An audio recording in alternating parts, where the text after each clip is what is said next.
Hey gamers, welcome back to the channel. Today we're jumping back into King Arthur Legends Rise, and we're going to go back into Plane of Beasts, Stage 10, Penveid, 100% free-to-play team. Pretty easy team to put together because you're pretty much given every single one of them, except for the healer. We'll talk about that as we go through the team. I'll share my stats, where my struggle was, and then I have an example at the end of this video to run you through a Stage 10 so you can see what it looks like. Lots to go into here, so let's get into it.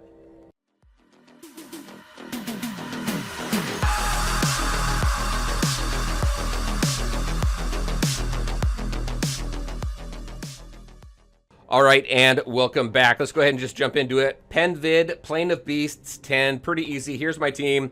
You can see I got everybody up to level 60. I've got their weapons all up to level 60, and you can see where I have them awakened, right? I got 5 awakened, 4, 6 for Kay. She's my first 6-star awakening. 3 on Morgan here, and then we've got everybody to at least 4 stars. It's a little difficult getting that 5th star and 6th star with Tarask. Still working on that, but I'm able to get everybody up to that 4 awakened on their weapon. So pretty cool. Let's talk about stats here really quick. So again, when you go through and you take a look at the playthrough, I'm going to show you the order in which I have the skills. I've mixed them up just a little bit. So for Tristan here, I use his S3 as well as his S1. So I put his S3 as his first skill and then as his second skill S1 if we don't have the vigor. Again, this is all just about getting that attack speed decrease down. So both of these abilities will do that. And then where I have him for stats, works out pretty well. I've got him at 55% accuracy right now. It's still working. It's working pretty well for Penveid 10. I would like to see that a little higher, so I'll continue to build that up. I've got his HP at 28k. He's at 152 for attack speed. His defense is close to 2,000. I would like to get his attack a little bit higher, but it works pretty well. He does a pretty good amount of damage. I've got him in a speed and accuracy set. And then I've got these 2 keepsakes down here unlocked for him. All right, so that is him doing pretty well with that. Let's go to Sarah.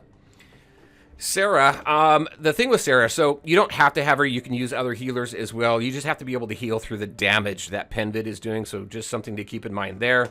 For her, I am using her S3. This gives some defense as well as bigger heals. When I don't have vigor for that, you'll see that I have that set as 1, and then her S2 is 2. So if I don't have vigor for the S3, she'll launch the S2 there, and we'll get a decent heal there as well. Where I have her, I've got her in vigor and life still. Again, the more HP she has, the bigger her heals are. That's really kind of what I focused here. She's still a little low, but she's still doing good. She's at 25k for HP. I'd like to get that a little higher. Close to 2k on defense, and then attack, we don't care. She's a healer. So she's doing pretty good there. I do have some of my set here with some pretty decent recovery. Like I got 30% recovery ring right here. That's going to give a little bit more healing there, which is definitely going to help out. So that's Sarah. Kay does really good. Let's see, I have her in a crit and attack set as well. I did get her up to the 6-star awakening, so I did get her banner here. And banner is the only slot that has piercing, which helps out obviously with damage because that ignores a certain percentage of defense. So it definitely does a little bit more damage there. Where I have her stats, she's sitting at 24k right now for HP, a little close to 2,000 for defense, almost 3,000 for her attack, which works out pretty well. I got her crit rate here at 41% and her damage at 31%. Does decent damage. As far as her abilities, really I focus really on this S2, build up those critical strike rate increase and damage. To do that, where we don't have vigor, you'll see there's a time or two in the video where I don't have the vigor for the S2, so then she'll just do her S1, do the damage there, and then we're good.